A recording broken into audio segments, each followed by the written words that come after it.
On October 7th, the unthinkable happened. Those filthy Arabs in Gaza who call themselves Palestinians did to us what we have been doing to them for 75 years. Taking prisoners like we do, entering homes like we do, killing our men like we do, and ruining our day like we have been ruining every day of their lives since 1948. Can you believe that those we relentlessly bombed in 2008 and 2014 are all grown up and retaliating? They were supposed to accept being oppressed, humiliated, and have no hope for a country of their own. How dare they fight back? Don't they know how strong we are? We are the fourth strongest military in the world.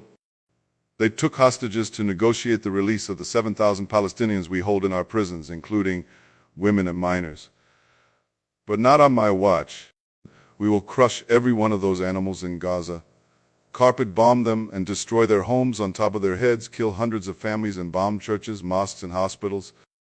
We will cut off water, fuel, food, electricity, and all supplies, since we control everything that goes in or out of Gaza.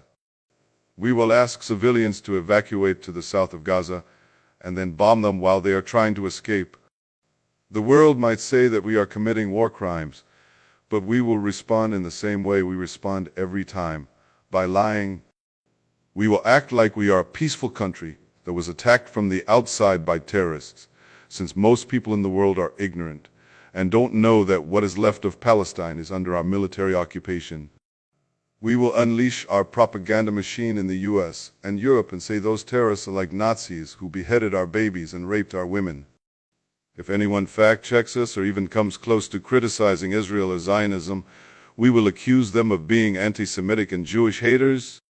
If celebrities criticize us, we will make sure that those who we put in control of the top media and entertainment corporations cancel them and make them regret playing the hero. We will even track students and anyone who protests against us and will bully them and completely ruin their careers. Since we made sure to control money in the West, there is only one narrative, and it is ours.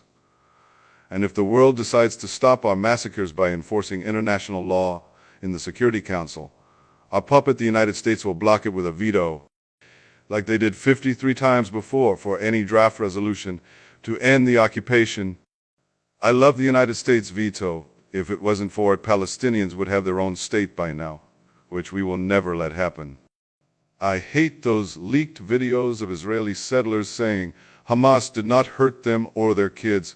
What a PR mess. So I asked Biden to repeat my lies, since he needs the votes of the Republicans in the next US elections, and there is nothing Republicans hate more than Muslims, especially since they don't know there are so many Palestinian Christians in churches, even in Gaza. We will claim that all our 1,400 casualties were civilians and play it on repeat. Although I admit that the number includes 310 soldiers in uniform and 200 security forces killed, but we won't mention that in the media, others whom we are considering civilians were hundreds of Israeli soldiers who were not in uniform since they were on holiday. It's mandatory for every female to become a soldier from the age of 18. They were dancing at a music festival on the land we took by force and gave to settlers, only a couple of kilometers away from the indigenous people trapped in the largest open-air prison. Don't tell anyone, but our own soldiers killed many Israeli civilians too while shooting at the terrorists and shelling their locations under Hannibal Directive. But we will say Hamas did it, of course.